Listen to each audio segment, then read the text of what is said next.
Hi friends, आप सभी कैसे हैं। उम्मीद करती हूँ आप लोग अच्छे हैं होंगे और अपनी पढ़ाई अच्छे से कर रहे होंगे। दोस्तों, हम पढ़ रहे थे क्षितिज भाग 1, यह कक्षा 9 की एनसीईआरटी की पुस्तक है दोस्तों।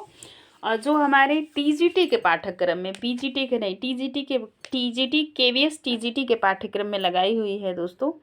उसी के अंतर्गत आज हम ये देखेंगे और इस चैप्टर का एक महत्वपूर्ण यहाँ पार्ट है दोस्तों, जिसे आप पढ़ेंगे और काफ़ी चीज़ आप यहाँ से आज सीख कर भी जाएंगे। और आने वाले समय में आप केवीएस में आपकी नियुक्ति होती है तो आप बच्चों को एक अच्छा मार्गदर्शक जरूर प्रदान करेंगे, इतना मैं उम्मीद करती हूँ।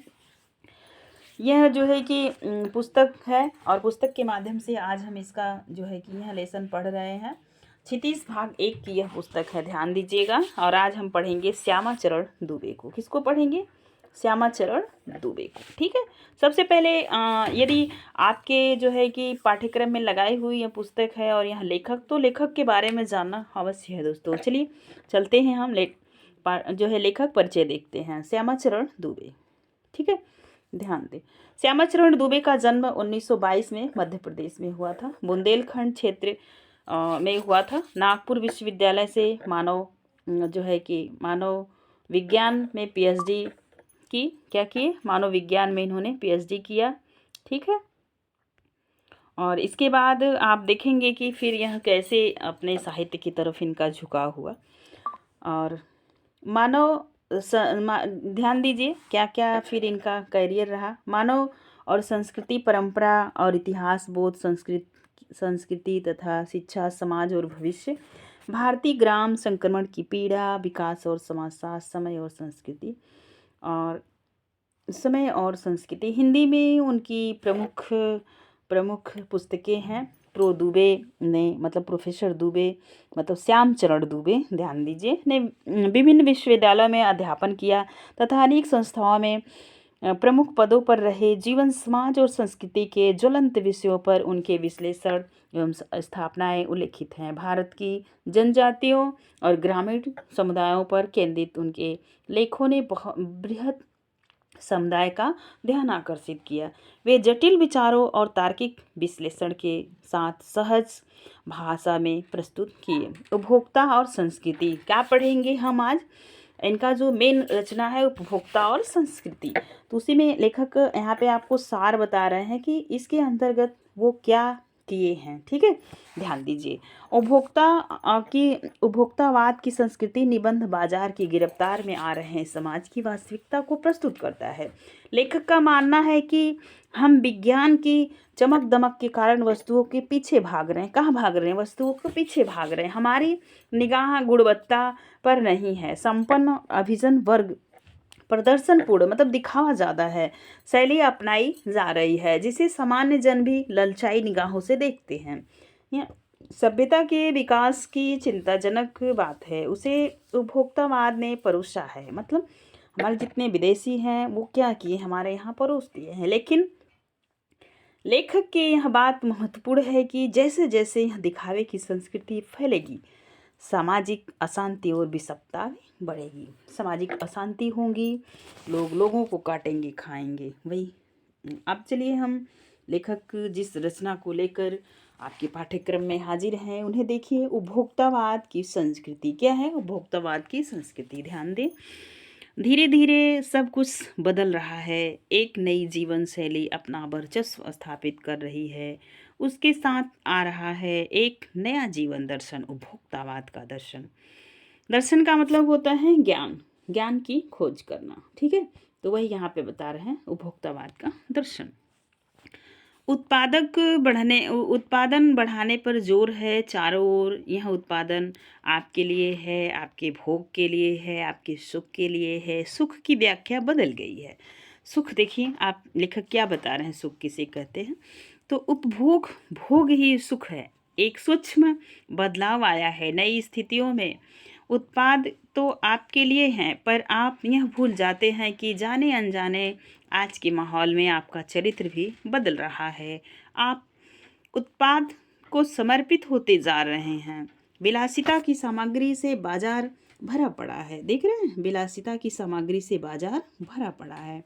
हमने पहले भी कहा था कि आप बहुत कुछ सीख के जाएंगे इस चैप्टर से, जो आपको लुभाने की जितोड़ कोशिश में निरंतर लगी रहती है। दैनिक जीवन में आम काम आने वाली वस्तुओं को ही लीजिए। टूथपेस्ट चाहिए, यह दांतों को मोती जैसा चमकीला बनाता है। ऐसा ही आप ध्यान देंगे दोस्तों, तो यहाँ से जो है कि दैनिक चीज़ों को आप जोड़ते हुए चलिए ताकि आप बच्चों को संवेदनशील बना सकें। टूथपेस्ट चाहिए, यह दांतों को मोती जैसा चमकीला बनाता है। यह आपके टीवी के माध्यम से दिखाया जाता है ना, वही लेखक कह रहे हैं।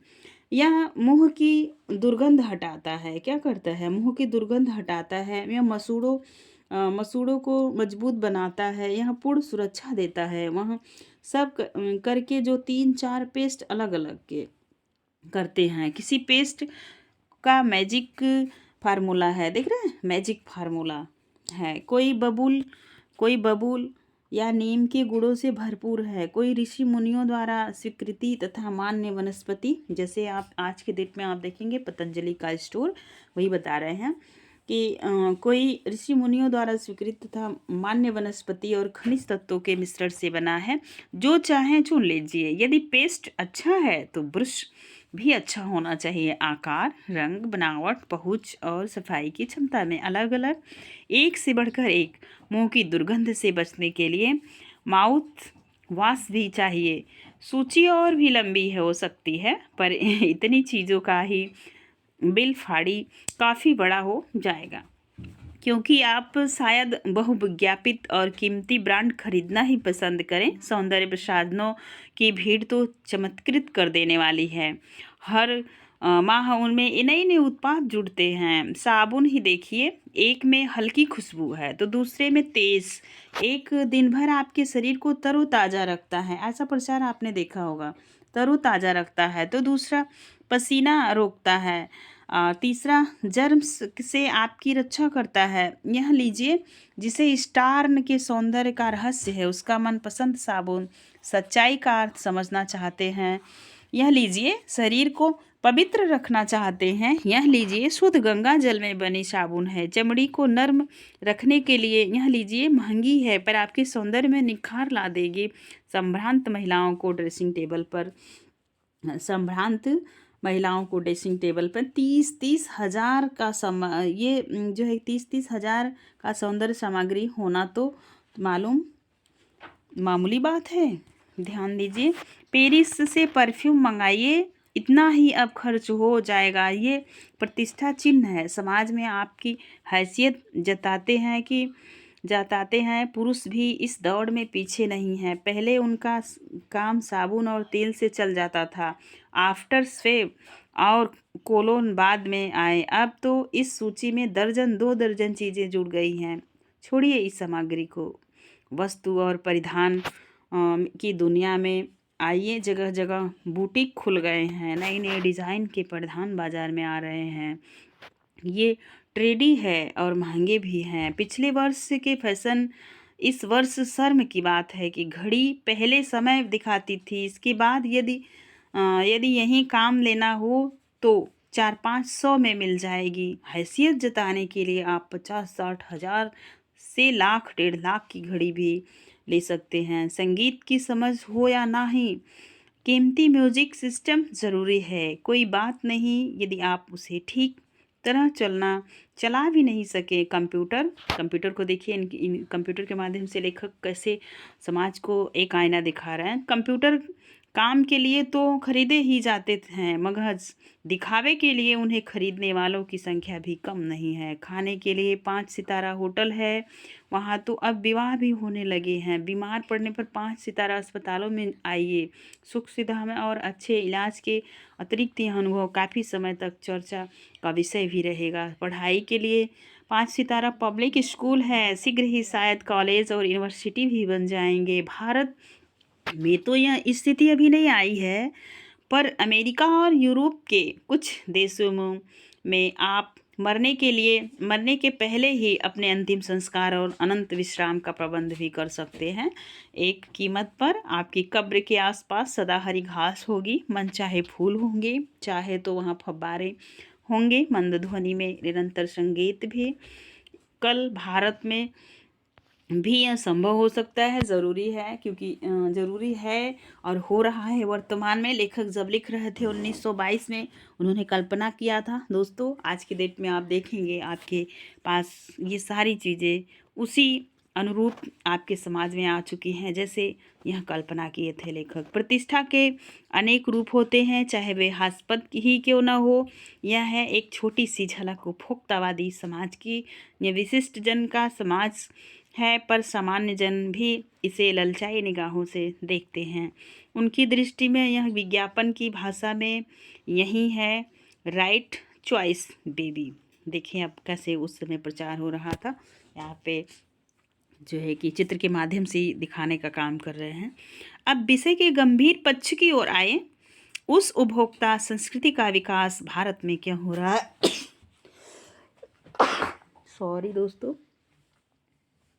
सामंती संस्कृति के तत्व भारत में पहले भी रहे हैं। उपभोक्तावाद इस संस्कृति से जुड़ा रहा है।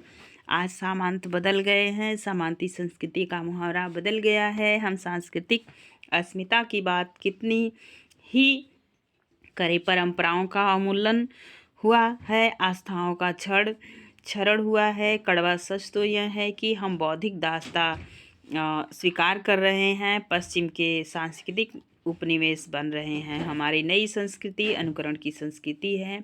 हम आधुनिकता के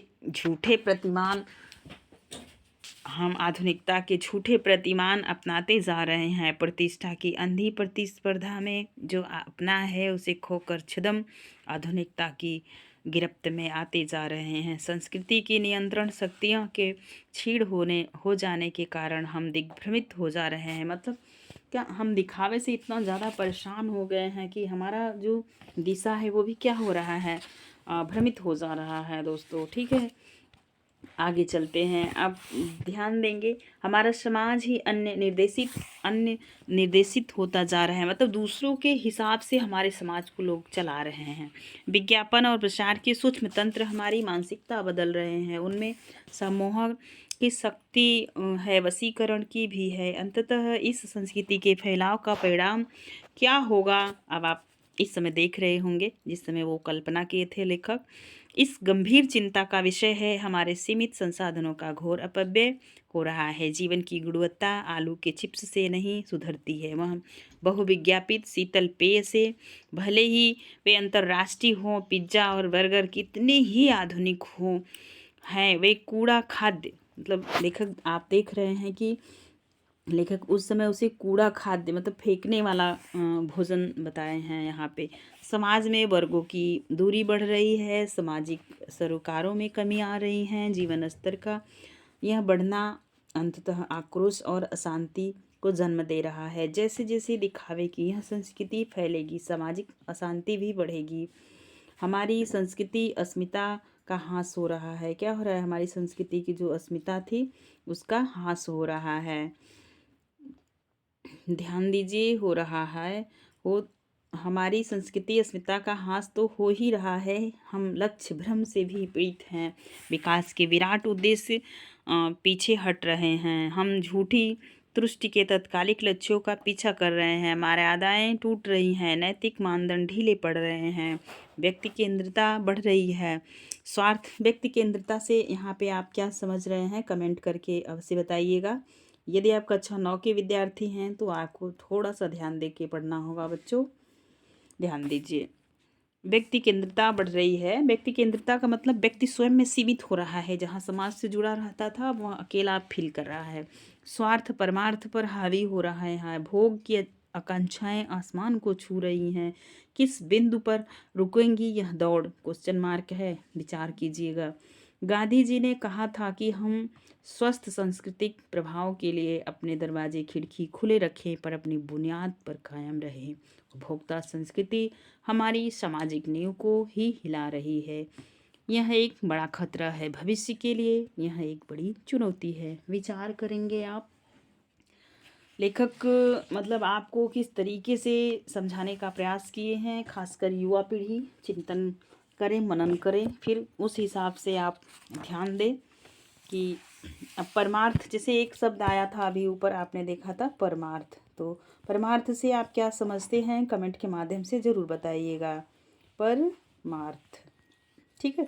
परमार्थ का मतलब होता है दूसरों की भलाई करना। क्या इस तकनीक के ज़माने में एक दूसरे की भलाई कोई कर रहा है? यदि कर रहा है तो आप उस पर स्वविवेक से अपने बताने का प्रयास करिएगा। आज के लिए बस इतना ही दोस्तों, और नेक्स्ट मिलेंगे नेक्स्ट वीडियो में। और हम कवर कर रहे हैं क्षितिज भाग 1, फिर आगे हम कवर करेंगे क्षितिज भाग 2।